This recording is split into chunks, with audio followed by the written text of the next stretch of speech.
በስመ አብ ወወልድ ወመንፈስ ቅዱስ አሐዱ አምላክ አሜን። ስንክሳር ዘወርኀ የካቲት። አንድ አምላክ በሆነ በአብ በወልድ በመንፈስ ቅዱስ ስም የካቲት 2 በዚች ቀን ከእስክንድርያ ውጭ የደብረ ዝጋግ ገዳም አበምኔት የከበረ አባት ለንጊኖስ አረፈ። ይህም ቅዱስ ከኪልቅያ አገር ነው። በዚያም መነኮሰ። መምህሩም ክርስቶስን የሚወድ ሰው ከሚሰጠውም ክብር የሚሸሽ ነበር። በዚያንም ጊዜ የገዳማቸው አበምኔት አረፈ። ይህንንም ስሙ ሉኪያኖስ የተባለ አረጋዊ መምህሩን አበምኔትነት ሊሾሙት መነኮሳቱ ወደዱ። እርሱም ደቀ መዝሙሩን ለንጊኖስን ይዞ በጭልታ ከኪልቅያ ወጥቶ ወደ ሶሪያ አገር ሄደ። በአንዲት ቤተ ክርስቲያንም ግቢ በአንድነት ተቀመጡ። በእጆቻቸውም ብዙዎች ድንቆች ታምራቶችን ያደርግ ዘንድ እግዚአብሔር ወደደ። ከሰዎችም ዘንድ ከንቱ ውዳሴና ክብር ሆነባቸው። አባ ለንጊኖስም በመምህሩ ምክር ወጥቶ ወደ ግብጽ አገር ሄደ። ወደ ደብረ ዝጋግ ገዳምም በገባ ጊዜ በደስታ ተቀበሉትና ከእሳቸው ጋር ኖረ። ከዚህም በኋላ አበምኔቱ አረፈ። ተጋድሎውን ትሩፋቱንና ደግነቱን ስላወቁ በደብረ ዝጋግ ገዳም ላይ አባ ለንጊኖስን አበምኔት አድርገው ሾሙት።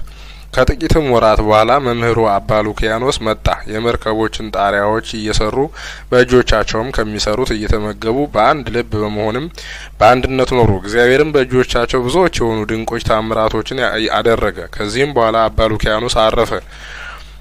የኬልቄዶን ጉባኤ በሰበሰበ በከሃዲው መርቅያኖስም ዘመን ወደ ሀገሮችም ሁሉ መልእክተኞችን ላከ። ከእርሳቸውም ጋር አንዱን ክርስቶስን ወደ ሁለት ባህሪ የምትከፍል የረከሰች የሃይማኖቱ ደብዳቤ አለች። ከንጉስ መልእክተኞች 3 ወደ ደብረ ዝጋግ በደረሱ ጊዜ ያንን ደብዳቤ ለአባ ለንጊኖስ ሰጡት። በዚህ ጽሑፍ እንድታምኑ በውስጡም እንድትፈርሙ ንጉስ መርቅያኖስ አዟል አሉት። አባ ለንጊኖስም ከቅዱሳን አባቶቼ ጋር ሳልማከር እኔ ምን መስራት አልችልም፣ እንድንማከርም እናንተም ከእኔ ጋር ኑ አላቸውና የቅዱሳን በድኖች ወዳሉበት ዋሻ ውስጥ አስገባቸውና የከበራችሁ አባቶቼ ሆይ እናንተ አርፈን ተኝተናል አትበሉ። እነሆ አንዱን ክርስቶስን ሁለት ባህሪ የሚያደርግ በውስጡ የተጻፈበትን ይህን ደብዳቤ አምጥተዋልና በቃሉ አምን ዘንድ በውስጡም እፈርም ዘንድ ታዙኛላችሁን ወይም አታዙኝም? የምሰራውንም ካልነገራችሁኝ ሕያው እግዚአብሔርን አጽሞቻችሁን ከዚህ ቦታ አወጣለሁ አላቸው። ያን ጊዜ ሰዎች ሁሉም እየሰሙ ከአስከሬናቸው የአባቶቻችንን የሐዋርያትና የ318ቱን የቀናች ሃይማኖትን አትተው ይህንንም የረከሰ ደብዳቤ አትከተል፣ ከአስከሬናችን ቦታ አርቀው እንጂ የሚል ቃል ወጣ። የንጉስ መልእክተኞችም ይህን ነገር ሰምተው እጅግ አደነቁ። በላያቸውም ታላቅ ፍርሃት አደረባቸው። ወደ ንጉስም አልተመለሱም። ራሳቸውን ተላጭተው መነኮሱ እንጂ እስከ አረፉም ድረስ ብዙ ዘመን እየተጋደሉ ኖሩ። የከበረ አባ ለንጊኖስም ያማረ ተጋድሎውን ጨርሶ እግዚአብሔርንም አገልግሎ በሰላም አረፈ። የሕይወት አክሊልንም ተቀበለ። ለእግዚአብሔርም ምስጋና ይሁን፣ እኛንም በጸሎቱ ይማረን፣ በረከቱም ከእኛ ጋር ትኑር ለዘላለሙ አሜን። አርኬ ሰላም እብል መዓልተ ወለያሌየ ትሩፋቲከ አቡየ ለንጊኖስ አነክር ዘተውበከ እበየ ሀበ ኢሃሎከ ሶበ ቆባከ ርእየ ሰይጣን ተሀፊሮ እፎኑ ጎየ። በዚህችም እለት የትውዋን መላእክት ወገን የሆነ የገዳማውያን ሁሉ አለቃ የከበረ ታላቁ ጳውሊ አረፈ። ይህም ቅዱስ ከእስክንድርያ አገር ጴጥሮስ የሚባል ወንድም አለው። አባታቸውም የገንዘቡ ብዛት ሊቆጠር የማይቻል እጅግ ባለጸጋ ነበር። ባረፈም ጊዜ የሀዘናቸው ቀን ሲፈጸም ርስቱንና ገንዘቡን ሊካፈሉ ጀመሩ። ጴጥሮስም ታላቁን ክፍል ወደ ራሱ በመውሰድ የሚያንሰውን ለጳውሊ የሚሰጠው ሆነ። ስለዚህም ጳውሊ ያዘነና ከአባቴ ርስት በትክክል ለምን አትሰጠኝም አለው። እርሱም አንተ ወጣት ስለሆንክ ታባክነዋለህ፣ እስከምታድግ እኔ እጠብቅልሃለሁ ብሎ መለሰለት። ስለዚህም ጳውሊ ተቆጣና እርስ በርሳቸው ተጣሉ። ይፈርድላቸውም ዘንድ ወደ ዳኛ ሄዱ። እነርሱም ወደ ዳኛ ሲሄዱ ሰዎች ተሸክመውት ወደሚቀብሩበት ሲወስዱት ብዙዎችም የተከተሉትን የሞተ ሰውን አገኙ። ጳውሊም ከተከተሉት አንዱን ሰው ዛሬ የሞተው ማን ነው ብሎ ጠየቀው። ያም ሰው እንዲህ ብሎ መለሰለት፣ ልጄ ሆይ እወቅ፣ አስተውል። ይህ የሞተ ሰው በወርቅ በብር እጅግ ባለጸጋ የሆነ ሁልጊዜ ደስ የሚለው ነበር። አሁንም እነሆ ይህን ሁሉ ትቶ ራቁቱን ወደ መቃብር ወደማይመለስበት መንገድ ይሄዳል። በኃጢአት ማዕበል ውስጥ እያለ ሙቷልና አሁንም ልጅ ሆይ ስለ ነፍሳችን ድህነት ልንታገል ይገባናል። እኛ መቼ እንደምንሞት አናውቅምና። ነገር ግን በዚህ ዓለም ውስጥ ገንዘብ ኑሮት ስልጣንም ኑሮት ሳለ ይህን ሁሉ የተወ የተመሰገነ ነው። እርሱ የቅዱሳን ሀገር በሆነች በኢየሩሳሌም ሰማያዊት ታላቅ ክብርን ይቀበላልና። የከበረ ጳውሊም ይህን ነገር በሰማ ጊዜ ከልቡ አዘነ፣ እንዲህም አለ፣ የዚህ የኃላፊው ዓለም ገንዘብ ምኔ ነው? ምን ይጠቅመኛል? ከጥቂት ቀኖች በኋላ ትቼው ራቁቴን የሚሄድ አይደለሁምን? አለ። ከዚህም በኋላ ወደ ወንድሙ ተመልሶ ወንድሜ ሆይ ወደ ቤታችን እንመለስ፣ ከእንግዲህ ስለ ገንዘብ ምን ከአንተ ጋር አልነጋገርም አለው። ከዚህም በኋላ ከወንድሙ ሸሽቶ ከሀገሩ ወጣ። ከመቃብር ቤት ውስጥም 3 ቀንና 3 ሌሊት መንገዱን ይመራው ዘንድ ወደ እግዚአብሔር እየጸለየና እየማለደ ኖረ። ወንድሙ ጴጥሮስም በሀገር ውስጥ እየዞረ ሲፈልገው ሰነበተ፣ ግን አላገኘውም። ታላቅ ሐዘንንም አዘነ። የተመሰገነ ጳውሊ ግን 3 ቀኖች ያህል በዚያች መቃብር ቤት ሲኖር መብልና መጠጥን አላሰበም። ፍርሃትና ድንጋጼም አልደረሰበትም፣ አምላካዊት ኃይል ተጠብቀው ነበርና። በአራተኛይቱም ዕለት እግዚአብሔር ወደ እርሱ መልአኩን ላከ። ከዚያም ነጥቆ ወሰደው፣ በምስራቅ በኩል በምትገኝ በረሃ ውስጥ አኖረው።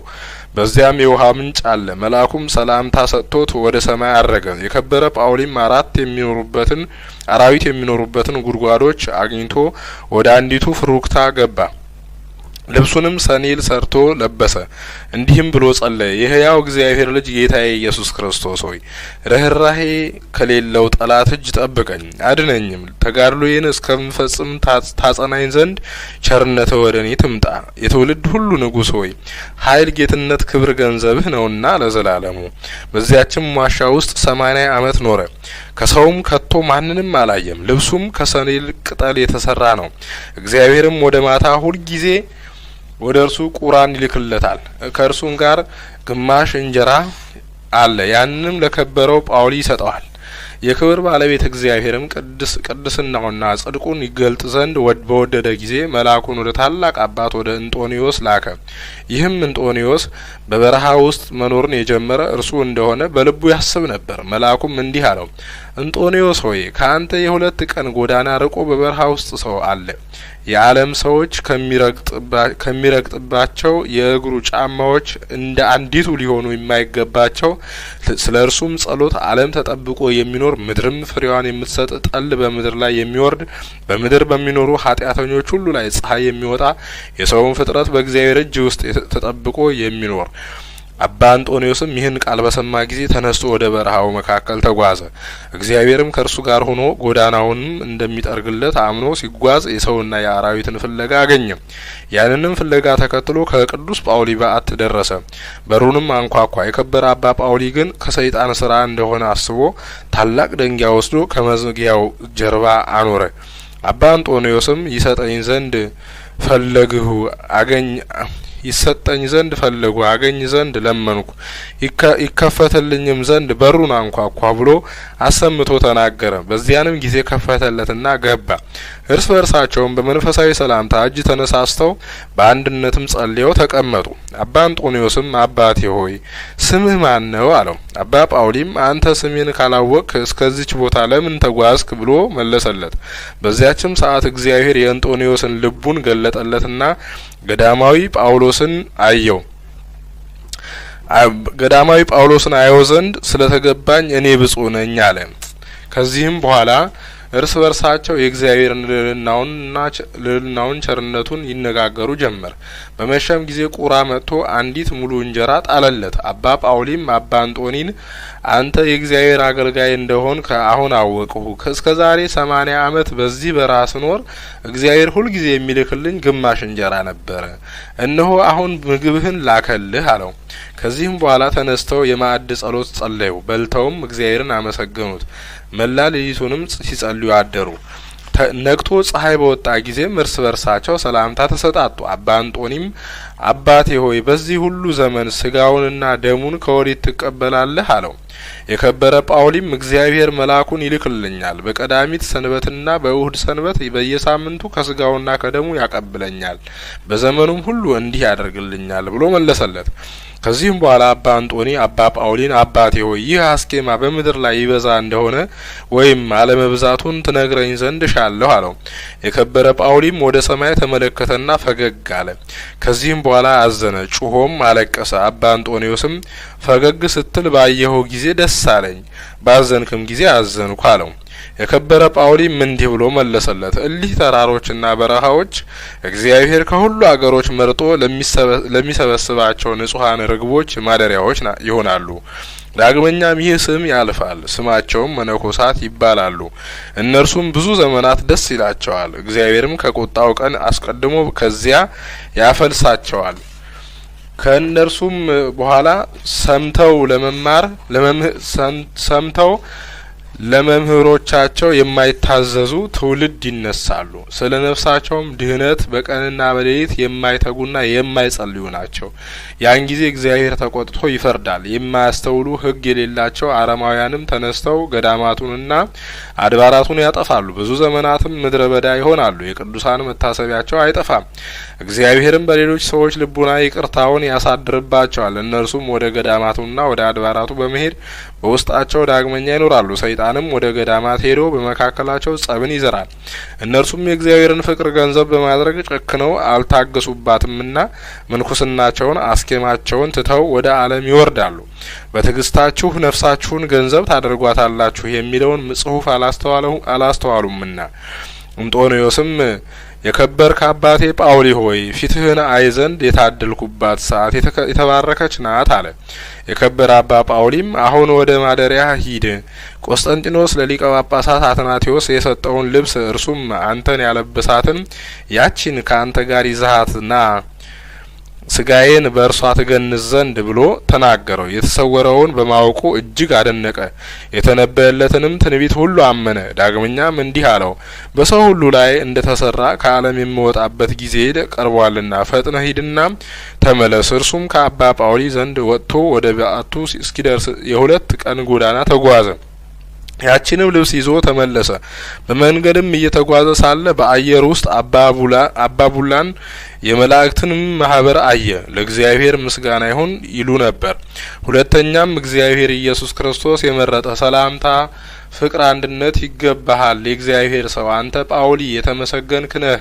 እንግዲህስ በሰማያዊ መንግስት ከመላእክት ጋር ደስ ይበልህ። የጨለማውን ዓለም ትተህ የብርሃን ሀገርን አገኝተሃልና ወደ ዘላለማዊ ተድላ ደስታ ይወስዱሃልና የእግዚአብሔር ማደሪያ የሆን ከአንተ ገዳማዊ ጳውሎስ በትውልድህ የከበርክና የተመሰገንክ እንዲህ እያሉ ተሰወሩ።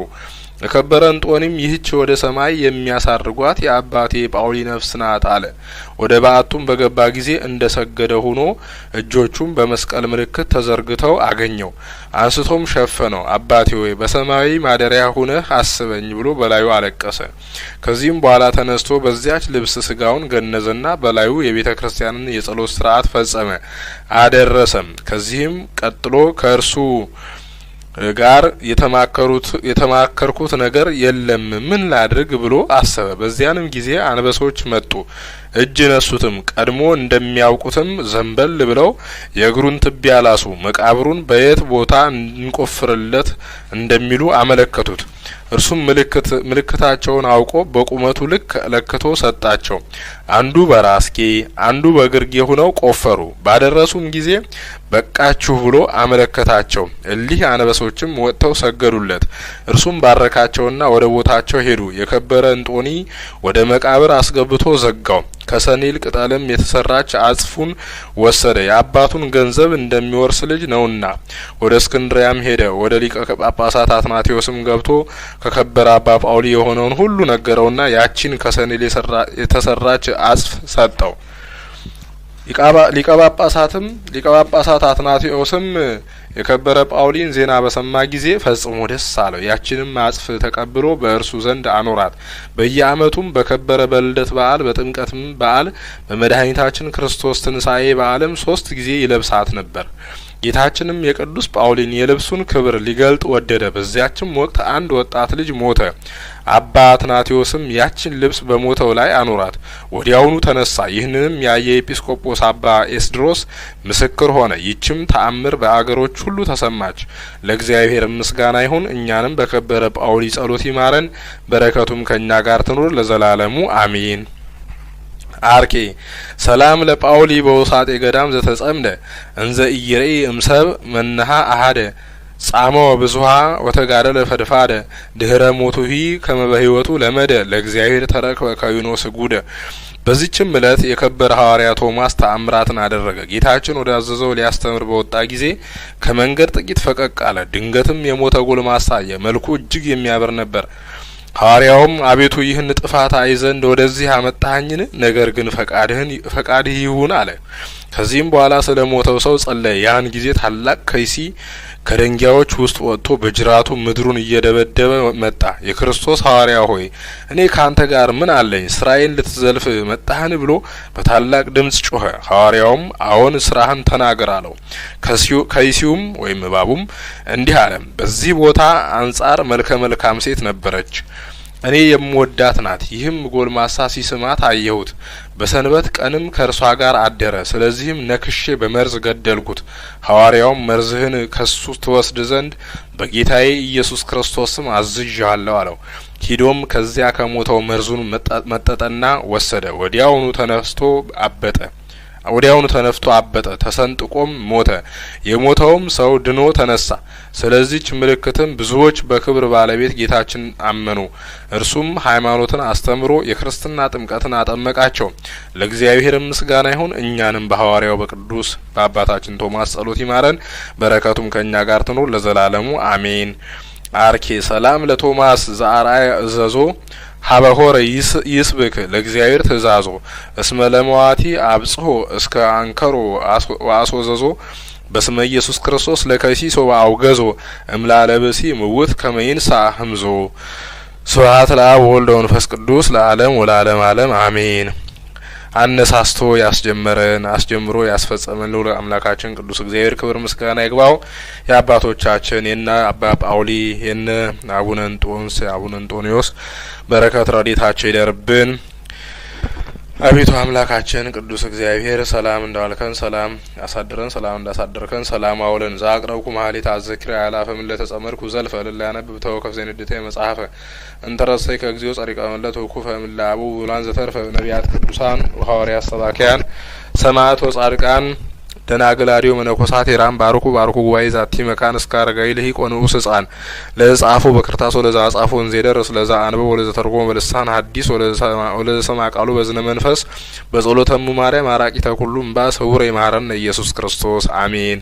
ጌታችን አምላካችን መድኃኒታችን ኢየሱስ ክርስቶስ ሆይ በቸርነትህ ይቅር ብለህ ለመንግስት የበቃን አድርገን። አባታችን ሆይ በሰማያት የምትኖር ስምህ ይቀደስ፣ መንግስትህ ትምጣ፣ ፈቃድህ በሰማይ እንደሆነች እንዲሁም በምድር ትሁን። የዕለት እንጀራችንን ስጠን ዛሬ፣ በደላችንንም ይቅር በለን እኛም የበደሉንን ይቅር እንደምንል። አቤቱ ወደ ፈተናም አታግባን ከክፉ ሁሉ አድነን እንጂ መንግስት ያንተ ናትና ኃይል፣ ክብር፣ ምስጋና ለዘላለሙ አሜን። እመቤታችን ቅድስት ድንግል ማርያም ሆይ በመልአኩ በቅዱስ ገብርኤል ሰላምታ ሰላም እንልሻለን። በሀሳብሽ ድንግል ነሽ፣ በስጋሽም ድንግል ነሽ። ያሸናፊ እግዚአብሔር እናት ሆይ ሰላምታ ላንቺ ይገባሻል። ከሴቶች ሁሉ ተለይተሽ አንቺ የተባረክሽ ነሽ፣ የማኅፀንሽም ፍሬ የተባረከ ነው። ጸጋን የተመላሽ ድንግል ሆይ ደስ ይበልሽ፣ ልዑል እግዚአብሔር ካንቺ ጋር ነውና ከተወደደው ልጅሽ ከጌታችን ከመድኃኒታችን ከኢየሱስ ክርስቶስ ዘንድ ይቅርታና ምሕረቱን ለምኝልን ኃጢአታችንንም ያስተሰርይልን ዘንድ ለዘላለሙ አሜን። ክብር ምስጋና ይሁን አንድ አምላክ ለሚሆን ለአብ ለወልድ ለመንፈስ ቅዱስ ዛሬም ዘወትርም ለዘላለሙ አሜን። ወስብሐት ለእግዚአብሔር።